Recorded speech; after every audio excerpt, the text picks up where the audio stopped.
Let's be honest, at this point I am getting a little bit sick of starting every video the same. From here on, this will contain New War spoilers. That would be the New War quest. So it cannot be avoided, because how you get this weapon and the story behind this weapon, you basically cannot get it until you have completed the New War. But might actually be worth it. There are 3 of these, and this is just basically where I'm starting, because to me, the other 2 are better than this. But not at the same time.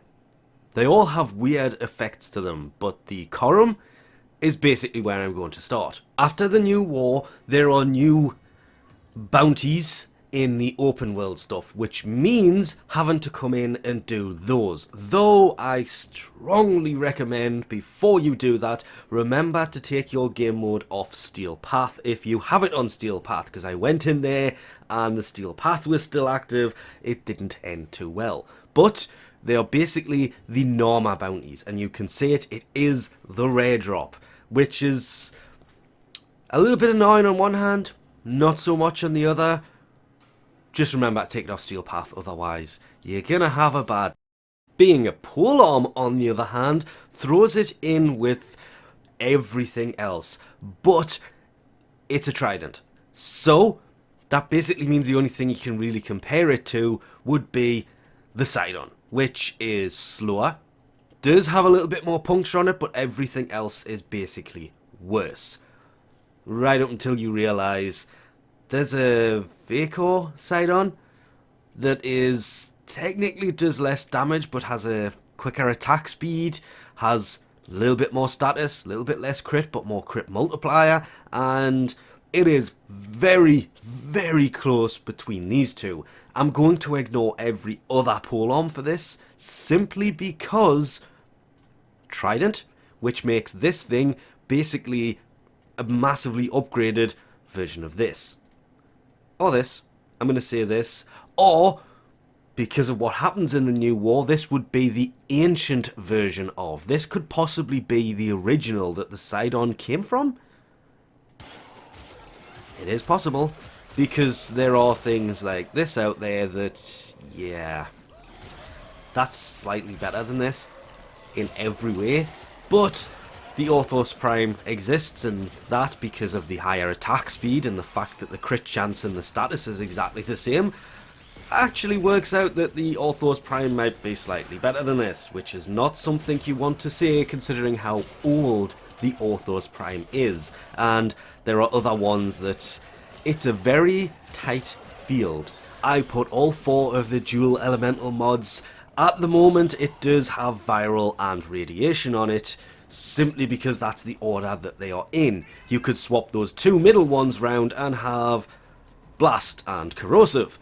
It is really easy to set this up however you want it, but sacrificial steel on this gives it a 76.8% crit chance, and it also did give it more damage, having to go back and basically re-record this because I took Fury out and put Organ Shatter in, and it turned it into a whole different level of beast, because with the 100% status you're basically radiation, viral, that electrical shock that comes out of it when you do stick it into the ground looks amazing, and because it does that, it also slightly stuns enemies in front of you, which is great because it stops them attacking you. So this has the ability of dealing with crowds of enemy greatly, and it just, I really want to put Fury back in this, because with Fury in it, it was just dealing so much more damage, because you were swinging it quicker.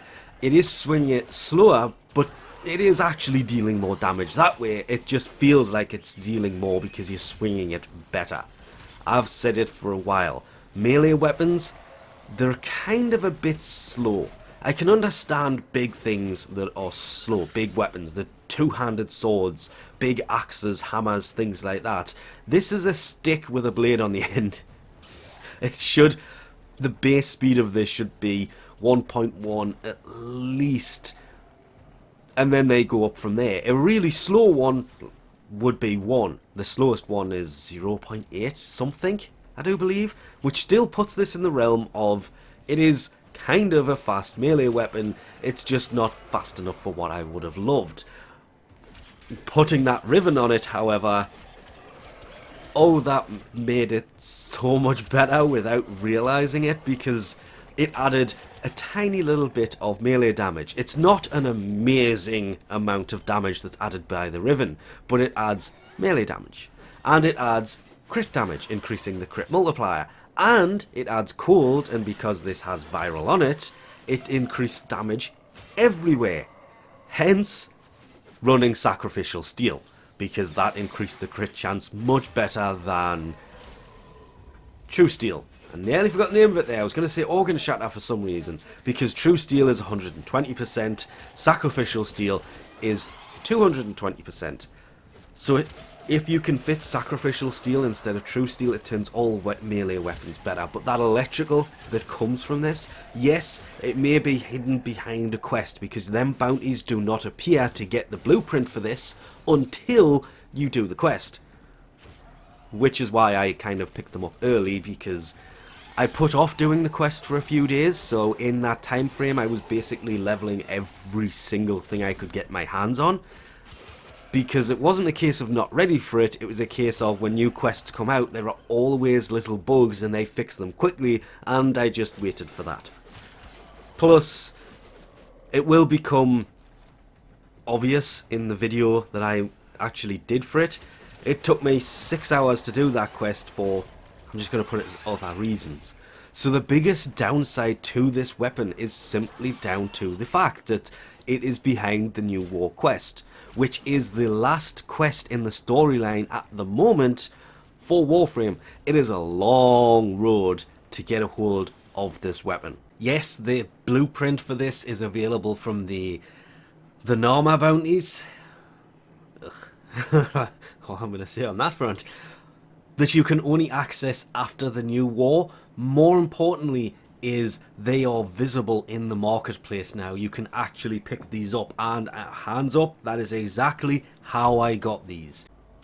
But it's worth it, because the shooting out of electricity in front of it that stuns enemies, it worked so well.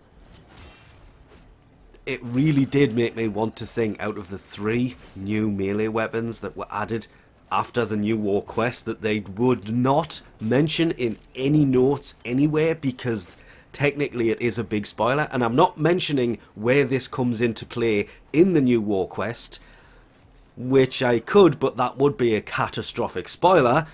Yeah. So much fun doing that part in the quest. More fun once you get a hold of it. I'm glad that they added these in so you can do that. I'm more glad that it has a lot of status. It has a lot of crit. It does a lot of damage. It is just generally one of those melee weapons that would be better if it had just a little bit more attack speed. The fact it's a 1.0, that's why I had Fury in. I'm more than willing to sacrifice it for Organ Shatter. But it just feels so much slower now.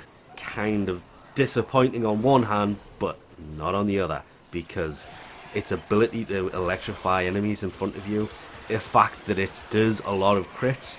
Not many red crits, which is a shame. Unless, of course, you have a Harrow equipped, in which case you can make it red crit for days. But he can do that with everything anyway. But nearly 5 times the damage, with over 100% status, and a high crit chance.